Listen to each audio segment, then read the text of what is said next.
Hello, welcome to Smash Hit Sports. I'm your host, Cody. We have an unbelievable episode today. And when I say unbelievable, I mean unbelievable in the fact that football is back. We have actual college football that we are actually going to talk about this week. Games are being played. I'm unbelievably excited. If you're new to the channel, make sure you hit that subscribe button. We talk through college football and all of the college athletics going on around the country. Hit that subscribe button a hit. Can't talk today. I'm so excited. It's unbelievable. College football comes around and there's a sense of wonder in the air. Like the air gets a little crisper. The food starts tasting a little better. The beer's a little colder. It's just everything that's great. But what we're going to do today, we're going to go through. I asked all of y'all on Instagram what your questions were coming into this college football season. So we're going to answer those questions. Also, we're going to go through the week 0 slate because how can we have episodes before week 0 and not talk about the games? So we're going to go through the questions first, and then we're going to hit the games after. So that being said, like, subscribe, do all those things. In all seriousness, it really helps the channel. We have athletes on. We do a lot of cool stuff. I got to go to the national championship a couple years ago, cover it in person. And in order to continue to do those things, in order to bring you guys the best content, I'm not going to ask for any money. I'm not going to ask for anything like that. A like and subscribe, though, goes a long, long way. So let's get into the questions here. But before we do that, I typically go through Instagram. I've just found it to be easier. That being said, follow Instagram, TikTok, all those things. So from Gorzy19, top 5 G6 teams for this season. So in terms of who I'm picking to go to the college football playoff from the group of 6, my pick has been, and it will be, Boise State. You have Spencer Danielson returning as the head coach for Boise State. A lot of your, contenders in terms of the group of 6 teams that contend to make the college football playoff are losing their head coaches. So you had Tulane lose their head coach. You have Memphis lose their head coach. You have JMU lose their head coach. So because of so much turnover at the G6 level, G6, I want to call it mid-majors. I feel like mid-majors is better than G6, but I don't know. Let me know what you guys think in the comments. But I don't know. We'll say G6 for now. But because of all of the turnover, that leads me to go with the more consistent guys who have been there, done that. And Spencer Danielson has brought Boise State to the college football playoff before, so they're my number 1 team in the group of 6. Behind them, I have the combination. They play in week 0. I have UNLV and Dan Mullen's squad, and I have Memphis. Now, Memphis is solidified in who their starter is, at least for now, at quarterback. UNLV is not. So I'm going to give the edge to Memphis at the moment just because they're more certain in their quarterback situation. UNLV, they're between Jackson Arnold and Alex Orji. I think Orji might end up winning that job, but as much as I like Dan Mullen, give me Memphis, UNLV at 3. And then you have kind of a slew of teams that I feel good about, but not great, right? I like San Diego State in the Mountain West. I like Hawaii, I like San Diego State in the new Pac-12. I like Hawaii in the Mountain West. There are a handful of teams we could talk about here, but I'm going to go with Navy. Navy is, in my opinion, just a rock solid team. A rock solid team. I picked them to win the American. I believe it's between them and Memphis, but give me Navy. I just think they have an easier path to the conference championship game, which is why I picked Navy. They've got an easier schedule, but I think there's a chance that Memphis could in fact be the better team but not make it to the conference title game. Kind of similar to Miami being obviously the best team in the ACC last year, but they didn't make the conference title game. But give me Navy as number 4, and then at number 5. There's a slew of teams here that I think could be fun to talk about. FAU is going to be fun this year. Western Kentucky is a team I like quite a bit in Conference USA. Out of the Sun Belt, I still think JMU is going to be the best team in that conference. I have them winning it. And then out of the MAC, I have Miami of Ohio winning that conference. That being said, despite all of that, I'm going to go with South Florida, Brian Hartline in year 1. I expect that offense to cook. Despite the fact that a lot of those guys did transfer to Auburn with Alex Golish, I'm still excited for South Florida football. The Bulls, they have good facilities. They recruit well. I don't expect much of a fall off from South Florida. So top 5 G6 teams, there's your list. Who which coach, this is from K Badel, shout out Kevin, who's the hottest seat coming into the season? Who's getting fired first? It's Mike Norvell. It's Mike Norvell. I don't know how else to say it. Let's pull up Florida State's schedule here.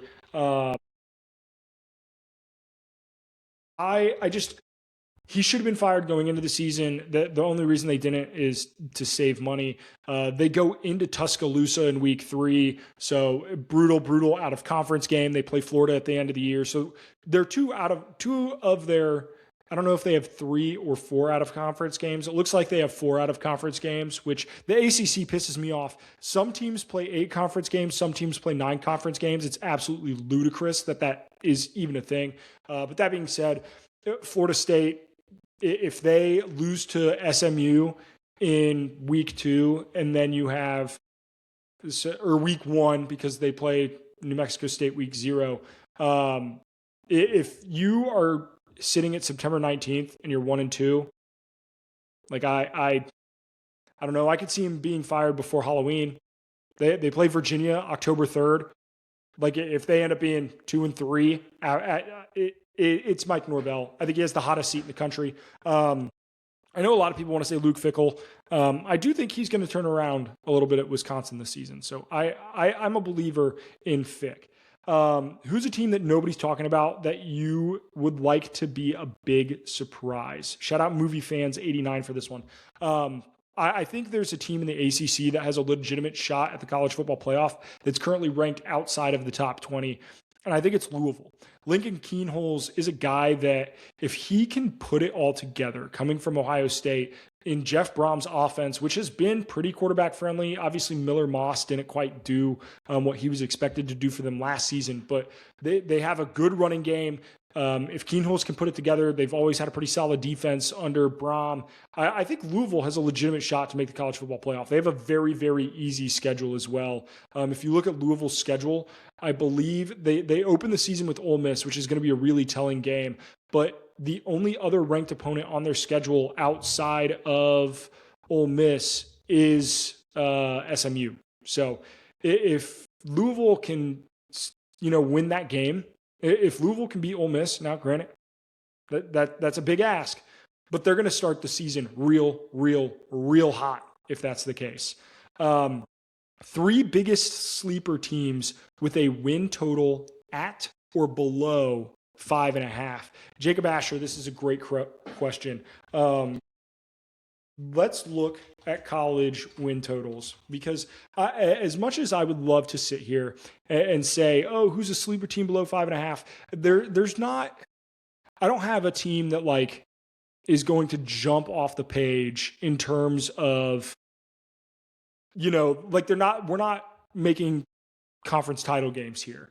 That being said, the first team that comes to mind, Kentucky, their win total's currently sitting at 4.5. I like what they brought in at quarterback in Kenny Mitchie. I think he's going to be great. He was good in relief when he needed to be at times. Last season, there is something about Will Stein that gives me a lot of confidence. I think he has some swagger. I think he brings some juice to a Kentucky program that just quite frankly hasn't had it for a while. And then their offensive line is completely revamped. And that's actually the reason that I believe in that team more than anything. When you completely revamp an offensive line like that, and you have a guy like Will Stein, that gives me more confidence in Kentucky than anything. So I think Kentucky can make some noise. I think they can win a bowl game. Vanderbilt's win total's 5.5. I'm not taking them. Mississippi State's win total's 4.5. I think they're going to be okay, but nothing like surprise wise. Maryland's win total is 5.5. They have Malik Washington. He's an electric quarterback, so I'll put them at 2. They could be very fun. I don't think they're going to do anything in terms of they can make a bowl game. I don't think they're going to, compete for a conference title or anything like that. But in terms of watching fun football, I think Maryland is going to be fun football, which at the end of the day, if your team's going to suck, at least suck and be fun. You could suck and be lame, and that would be boring. Florida State, their win total's 5.5. Duke is 5.5. Nothing about those teams really excite me a ton. Duke lost a ton in the transfer portal. NC State is 7.5, not the 5.5 mark, but I think they could be pretty solid. Ooh. Do I want to go ACC here? I think I'm gonna go ACC here. Iowa State's win total's 4.5. That's disgusting. Disgusting. Yeah, we're gonna go ACC here. And I apologize for not going through the group of 5. The website that I currently have open does not have group of 5 win totals. So unfortunately, can't go through the group of 5 or group of 6. But the last one, I'm gonna go Wake Forest. I like Jake Dicker as a coach. I think Wake Forest can put things together and be a good football program under Dicker. Like I like him quite a bit. So shout out Jacob Asher. Great question. Berg 33 strong. Predict Nebraska's record. Let's go through the schedule. I think this is the only team that this was asked. So we'll go through it. All right, they open the season at home against Ohio. That's a win. Then they play Bowling Green at home. That's a win. Back to back with the MAC. North Dakota at home. That's a win. Michigan State on the road. That's a win. Maryland at home. That's a win. You are 5-0 when Indiana comes into town. There could be some discussion. Hey, what, Nebraska? What are we doing? The next 4 games after I believe they start 5-0 are Indiana at Oregon, Washington at Illinois. I think they go 0-4 during that stretch.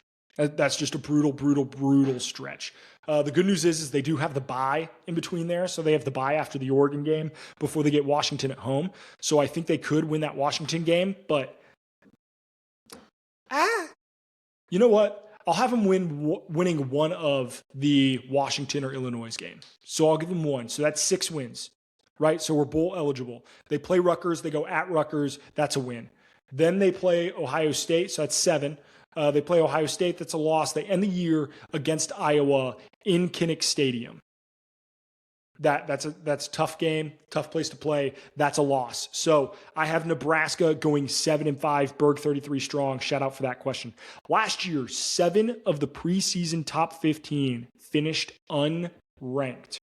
Who will do it this year? So looking at the AP top 25, the top 15, let's just go through it real quick. Ohio State, Oregon, Georgia, Notre Dame, Texas, Indiana, Miami. The top 7, safe. Top 7 safe. I don't think any of them are going to end the season unranked. 8, 9, 10. Ooh. Okay. Texas A&M, Ole Miss, Oklahoma, LSU, Texas Tech, Alabama, BYU, USC. And that's your top 15. BYU and USC technically tied at 14. I think. This is tough. 7 of the top 15. I'm going to be honest. I think if any of them are going to end up unranked, BYU, the floor could drop out if Bear Bachmeier doesn't play well. USC has a brutal schedule. They're a Jaden Mayava away from dropping out of the top 25. If I had to pick, obviously going with the bottom 2 teams in the top 15, seems like a cop-out bullshit answer. But Penn State at 18, I wouldn't rank them now. I think they're a deeply flawed team with an easy schedule, and people are trying to predict future record rather than how good the team actually is, because their record's going to be inflated by the fact that they play no one. That being said, yeah, it's USC, it's BYU, and then Ole Miss would be Texas A&M.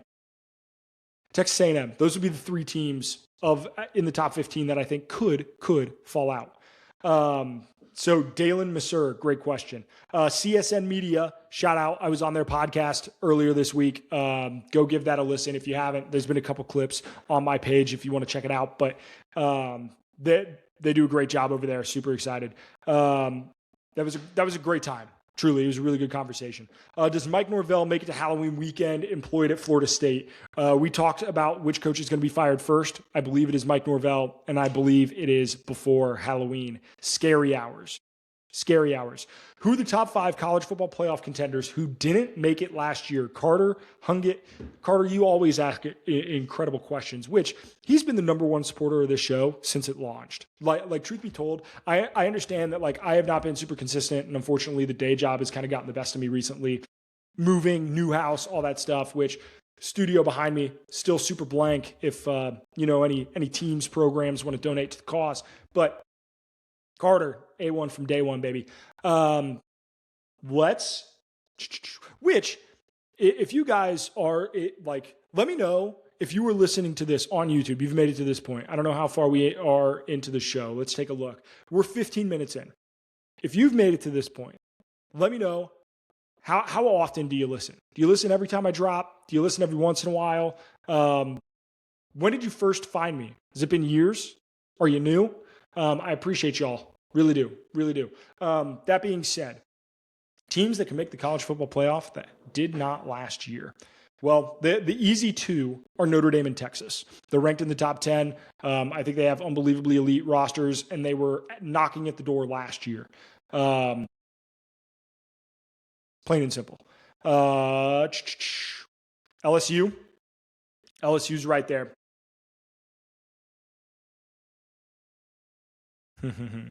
He said top 5. He said top 5. So number 1 is Notre Dame because their schedule, as much as I think Notre Dame and Texas are comparable teams. Notre Dame's schedule infinitely easier than Texas's. So Notre Dame 1, Texas 2. We're going to go LSU 3. We're going to go USC 4. I really kind of believe in USC. And then we're going to go Louisville 5. That's going to be my 5. It might be ugly, and some people might hate it, but that's my 5. So Notre Dame, Texas, LSU, USC, and Louisville. All right. That's it for the Instagram questions. I appreciate y'all who have asked them. Unbelievably excited for this college football season. A couple of things that I want to touch on before week 0 that I'm really excited for from a concept, conceptually, the big picture of college football that I'm excited to see play out this season. Number 1, the Pac-12 has a flex schedule. I think this is unbelievably unique. I think it's super, super interesting because they've gone out flat out and said, look, we want to try to get a team into the college football playoff. The best way to do that is to really showcase our best team, to make sure that they have good wins on their schedule, that their strength of schedule is as good as anybody in the group of 5. So what they've done is the last week of the regular season, that game is wide open. So what they can do is schedule team 1 and team 4 in the standings, and then team 2 and team 3 in the standings to make sure that they get the best representatives in their conference championship games. I think it's super unique. I think it's a really cool opportunity to kind of showcase your conference, potentially make up for a loss that you didn't, or for example, let's do just the Pac-12 football conference. So when you look at the Pac-12, let's do standings. So the Pac-12 right now, you have Colorado State, Washington State, Boise State, San Diego State, Fresno State, Oregon State, Texas State, Utah State. If I click on Boise State's schedule, they play most of the rest of the Mountain West. That being said, that last week being a flex week, you could have a match if there was a game that they didn't get a chance to play or whatever. I do think it's really interesting, which goes to prove the point that all these teams, and I'm a Notre Dame fan, the fact that they do it pisses me off as well. Notre Dame schedules 10 years in advance. That's cool. That's great. I love that for them. You don't have to schedule so far in advance. These teams are going to schedule, I don't know if it's a couple weeks in advance. I don't know if it's the week of, and they're going to make it happen. They're going to play a football game. And any excuse that you have of we can't schedule because we have to do all the travel and it's bullshit. It's all bullshit. It's all bullshit. I'm really excited to see how this works for the Pac-12 because I can see other conferences adopting this. I could see especially group of 6 conferences. But because if you have a couple of 11-1 teams, the difference between them making the college football playoff or not is going to be the quality of their wins. And I know that you can't, the scheduling the Power Five that late in the season obviously is just not possible. But I do think it represents a really, really interesting thing that they could do, especially because a lot of the group of like the G5, G6 conferences don't play their rivalry games on rivalry week. They have them like middled throughout the season. Like, for example, the 100 Miles of Hate is right in the middle of the season for Middle Tennessee and Western Kentucky.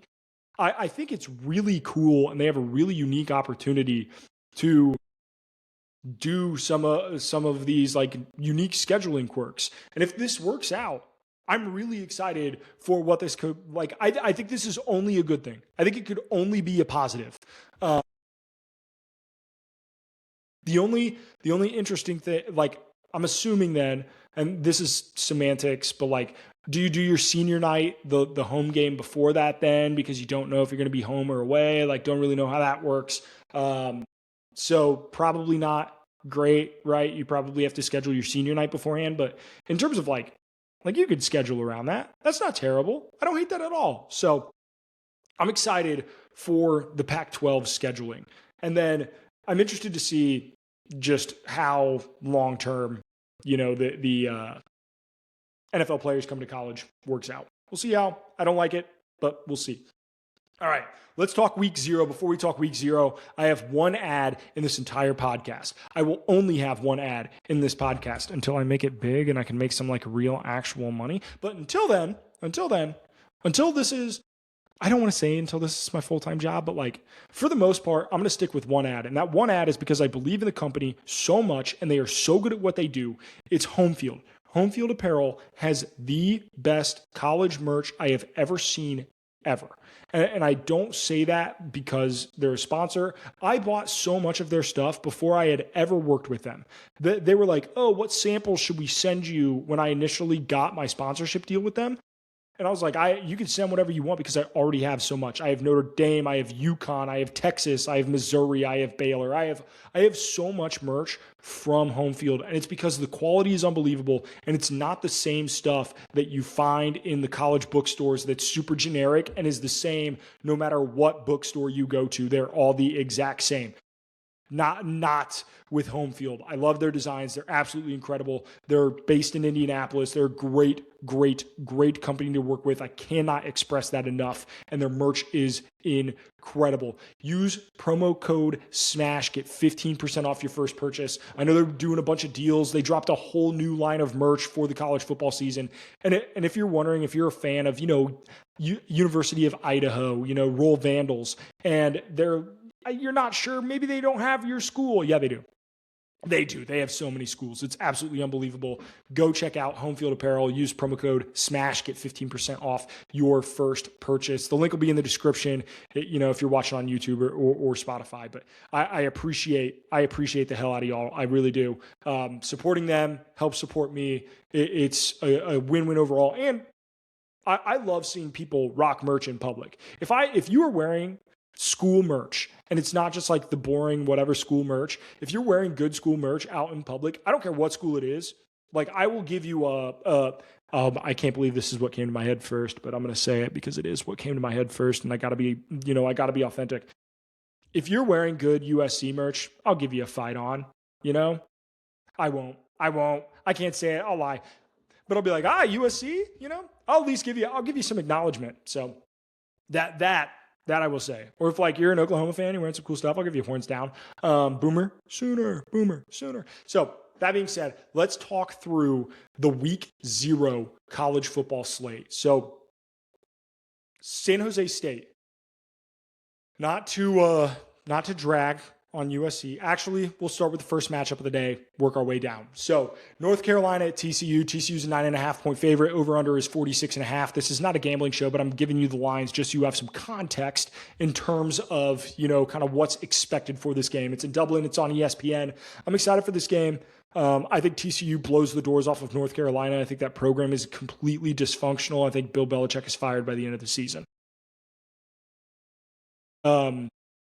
We've watched teams get their backs blown out or lose heartbreaking games in Ireland, and then it completely derail their season. Happened to Kansas State. Happened to Florida State. I think it's going to happen in North Carolina. I think this is the start of legitimately a potentially like 3-win season. Because you play TCU and you're out of conference. Then you get Eastern Tennessee State. That's a win. Then the next 2 games are at Clemson and against Notre Dame. That's your September. Your August and September is TCU in Ireland, Eastern Tennessee State, at Clemson, Notre Dame. And then your next 2 games on the road at Pitt, on the road at Duke. North Carolina could legitimately be 1-5 to start their season. That would not surprise me at all. Oh, and then also you have Miami. Also you have Louisville. Also you have Virginia. NC State. It's going to be bad. It's going to be bad. So give me TCU. I think they roll big. I'm excited to see, how they go after losing Josh Hoover to Indiana. A lot of turnovers, but this is Sonny Dykes. Took a team to the national title. Like, he's a good coach. I do believe in him. TCU, kind of a sneaky good team this year, I believe, in the Big 12. I think they're in that, second tier of teams. In terms of, tier 1 is Texas Tech, and then, maybe BYU, Utah. I think the tier 3 or tier 2 is TCU. San Jose State, USC. San Jose State plays 13 games this season. I'm very excited to see how that works out for them. This is the game that USC scheduled because they canceled the game with Notre Dame. I want to give USC some shit, but their schedule is very difficult. I will at least admit, if they had Notre Dame on that schedule, I think it would be one of the most difficult schedules in the country. That being said, San Jose State, USC is a 38.5 point favorite, over under 61. I do think there will be a lot of points scored. I'm interested to see San Jose State. Luke Weaver transferred in from Hawaii as their quarterback. So this should at least be kind of a fun game. But that's not the prime. It's 3:00. That's just kind of holding you over until the 3:30 kickoff. NC State at Virginia. This game was supposed to be played in Brazil. And thank you, NC State and Virginia fans, if you're listening to this. I want to say thank you so much for not buying in to the propagandist bullshit that is sending college football teams to play outside of the United States. I'm fine with 1 week 0 game in Ireland. This game was supposed to be in Brazil. I think that's bullshit. College football should be played on college campuses. I don't even like the neutral site games that are played in Mercedes-Benz Stadium outside of a conference title game. If it's not a conference title game, play the game on a goddamn campus. It's unbelievably ridiculous. I have long had the opinion that there actually should be more games played on college campuses. I think that NFL games should be played on college campuses the last week of the season. I think it would be unbelievable. Could you imagine week 18, right? It's the Browns and the Bengals. You know what's halfway between Cincinnati and Cleveland? Columbus, Ohio. Yeah, the shoe, Bengals, Browns, that would be sick. And at that point, Ohio State's season is over, or likely over. Maybe their home games are over anyway. I think that would be awesome. It would be a completely unrelated tangent, but give me that. That being said, super glad this game is being played on American soil at Virginia. Virginia is a 4-point favorite. NC State, CJ Bailey, I'm very excited. Virginia, you have Bo Prabula. I just don't. It just doesn't, I don't love it. It doesn't give me a ton of confidence. I think NC State's a live dog in this one. So give me NC State to win this game. Next up, Jacksonville State against North Dakota State at the Fargo Dome. North Dakota State makes their FBS debut. This is the most expensive ticket in college football this weekend, fun fact. And for good reason, because I do think it's very cool to have your team's FBS debut. And North Dakota State's run the FCS for a long time. This game's on CBS Sports Network. They are a 7-point favorite, rightfully so. I think North Dakota State wins this ball game. Jacksonville State, obviously, you lose your star rusher, but I think that they're going to run the football like that's just Jacksonville State has run the football the 20 years that I've really watched college football, because like I'm not gonna lie, I probably wasn't super invested in Jacksonville State at 5 years old, but in the 20 years that I've been watching college football, Jacksonville State's been able to run the football. I think that'll still be the case, but give me North Dakota State, tough, well coached. Sacramento State at Eastern Michigan. I think Sacramento State's going to have a real interesting time adjusting to FBS football. It's one of those things where like I don't know, man. I don't know. I have a lot of questions. I think they're a fugazi a little bit. I think they have a lot of things that they have to do. And joining the MAC just doesn't make sense. Now you have to go on the road to Ypsilanti, Michigan in August to play a football game. Give me Eastern Michigan to win that one. Eastern Michigan's a 9.5-point favorite. Line's 53.5. Or total is 53.5. Hawaii at Stanford. This line has dropped. Stanford is now a 4-point favorite. If you guys remember, Hawaii upset Stanford on the island last year. An awesome game. Their kicker was absolutely great. Shout out Jack Mowry, the long snapper for Hawaii, friend of the program. I've had him on the show a couple times now. If they do beat Stanford, I'm definitely going to have to, for a second year in a row, I'm definitely going to have him back on. But that game, 7:00 kick, very excited for that one. I'm excited to see Micah Alejado back, the quarterback for Hawaii. He was hurt for a couple games last year. He's absolutely electric. Hawaii has some good receivers. This should be a fun game. Now, Stanford, I know I've talked a lot about Hawaii here. I do think Stanford is going to be better. I wanted to say Davis Mills. Who is Stanford's starting quarterback? They just announced it. He was the quarterback at Michigan who beat Ohio State a couple years ago. Davis Warren, not Davis Mills. Davis Warren was named the starting quarterback for Stanford. Excited to see what he does in his second shot. But I think this should be a good game. This will definitely be, in terms of games I'm excited for at this 7:00 window, 6:30, 7:00 window. The Hawaii-Stanford game is certainly my favorite in this one. Give me the over, though. 48.5. I think there'll be more points than that. New Mexico State at Florida State. It's in Doak Campbell. I don't expect much from New Mexico State here. As bad as I think Florida State could be potentially, 31.5 is just entirely too much of a line. Over-under is 53.5. There's not really much to say here. I don't know. CUSA team going on the road to Doak Campbell. I think it's going to end about how you think. And you end the night with an unbelievable game on Fox. Memphis at UNLV. UNLV is a 4.5-point favorite in this game. They're between Jackson Arnold and Alex Orji at quarterback. They're going to start both. Memphis, they went ahead and named, who's their quarterback? He's a guy, he transferred in from D2, I believe.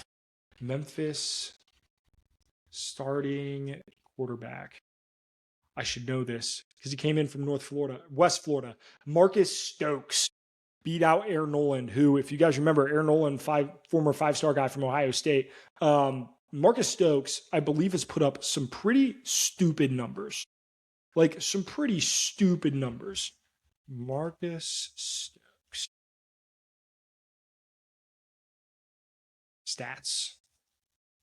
Come on, Google. Give me something. You know what I mean? If you're gonna do this, 2025 season, 3,300 yards, 30 touchdowns, 367 rushing yards, 10 rushing touchdowns. Gulf South Conference Offensive Player of the Year.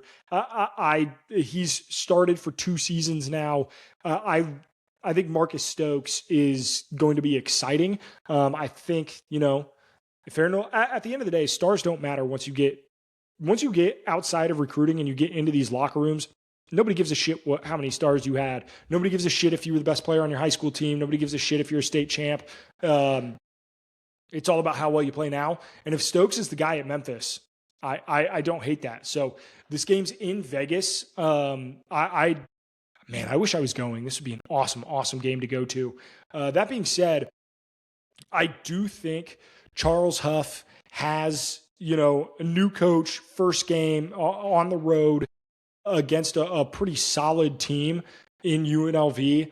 I trust Dan Mullen. I think UNLV wins this game, but this should be an awesome game. It's by far, in my opinion, I say by far. In my opinion, I think it's the best game on the slate. But we do have, I'll say it, we have a couple really good week 0 games. Like North Carolina, TCU could be decent, but NC State and Virginia, North Dakota State making their FBS debut, Hawaii, Stanford, Memphis, UNLV. So if I had to give you guys hey, here's what you really need to key into this weekend, it is Bill Belichick and TCU in Dublin.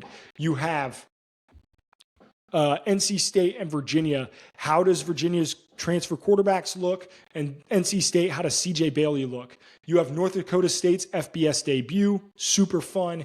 You have Hawaii on the road against Stanford, a team that they upset last season with a chance to do it again. And then finally to end your night, Memphis and UNLV, 2 teams that could be representing the group of 6 in the college football playoff. It's college football's back.